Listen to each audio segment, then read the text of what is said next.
Check the description for more game reviews, playlists, and videos.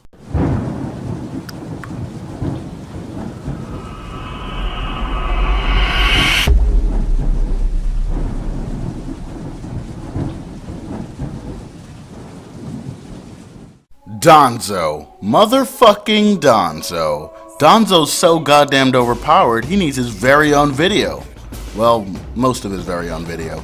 Firstly, I wanted to talk about Awakenings in general, as if someone from CyberConnect 2 finally realized that Awakening might just be a tad ridiculous, they finally decided to nerf them universally.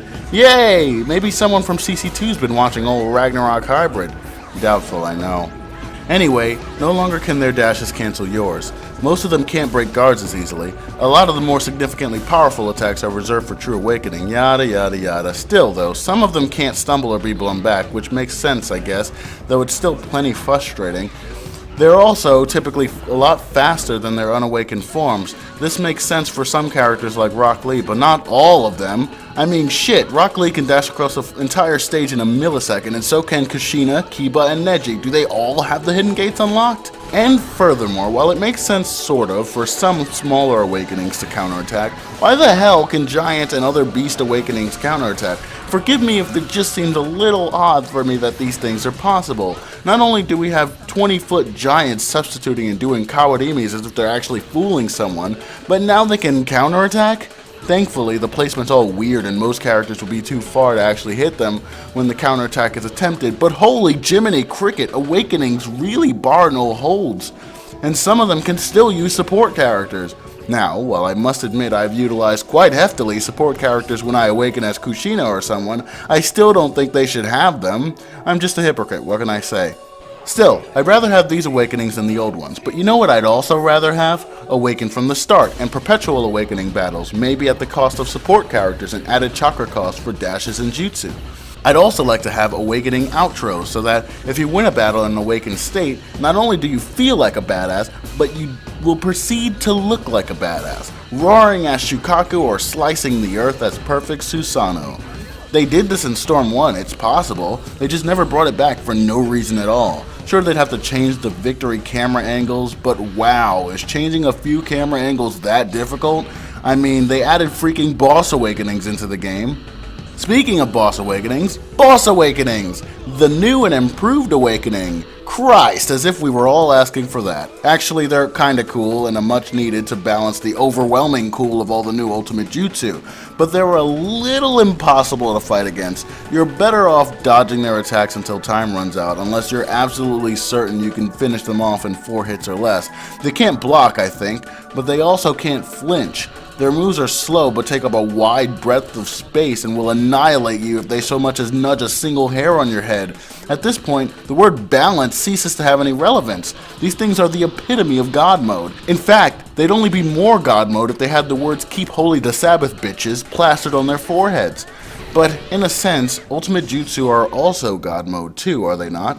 Not only do they look God mode, but they also take an absurd amount of damage at full force. Couple that with the ease at which people can break guards now, and you've truly got a devastating force to be reckoned with.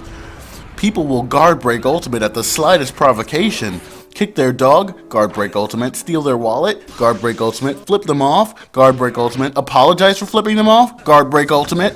It's an absolute dog-eat, overpowered-ass dog world out there, and no matter how skilled a player might be, there's no judging from their player card or any other measure whether or not they will be the one to give a raw, unbridled reaming to your tender rear end while you sleep. And somehow that brings me to Danzo. I mean, really it doesn't, but I had to start talking about him eventually, right? Danzo's a bitch. Nothing but pure, unadulterated bitchery from this guy. And in writing this, I have realized that bitchery is indeed a word, meaning either lewdness or harlotry, which seems to describe more Karin or Mei the Mizukage than Danzo, or meaning malice, vindictiveness, and bitchiness, which describes Danzo in his entirety. His entire backstory is an onslaught of bitchery, hiding in the shadows to commit a devastating genocide, taking people as children to shape them into emotionless killing machines, stealing people's eyes, hiding behind little girls. Danzo is just a mess. And it seems that, in an effort to translate this bitchery into a fighting game, they made Danzo as bitchy as bitches can get, yo. Damn near all of Danzo's moves fling you back. His jutsu does it, his tilt does it, and his grab does it. His grab's a fairly decent range, his tilt cannot be dashed through even though it's a projectile, and his jutsu's just annoying. Couple this with the fact that he's actually pretty fast, and you've got yourself some big ol' all-American OP-ness on your hands. And then there's the Awakening. First of all, in his Awakening form, he takes on the properties of a Beast Awakening, like Kyuubi Sixtails. This means that explosive tags and other such attacks cannot now come back. This also means that he does not stumble, so God forbid you want to take a moment to catch your breath. Like any normal human being then, you decide to backdash and make this battle a standoff, but instead of giving him combos which can be dashed through, CC2 gives him a sword which can cut through the ether and ruin any chances you thought you had at evasion. The wind from his blaze goes all the fucking way across the stage, and the strikes are incredibly fast. No one talks about this, but Danzo's combo, which cannot be dashed through, is probably just as fast and stronger than Deidara's long-range combo. Danzo is also one of those Awakenings who gets a major speed boost, meaning you can run, but actually no, you can't. And none of this is even to mention that his jutsu is larger and stronger in his Awakened form, and he can give himself his own substitutions. Even Masked Man's Awakening technique isn't this fucking absurd. Sure, it's a little more balanced in this game because he can only do one at a time, but what do they replace the technique with? You guess it, a move with a wide range, medium startup that ignores guard and murders you and your family and your pet turtle all in one fell swoop no matter how much health you have. What in the absolute almighty God-given fuck? All this is to say, Danzo is a bitch. A purebred bitch. Always was, always will be. And it's no surprise, thusly, that the Naruto Storm Revolution Award to the most overpowered ninja in the world goes to Akamaru!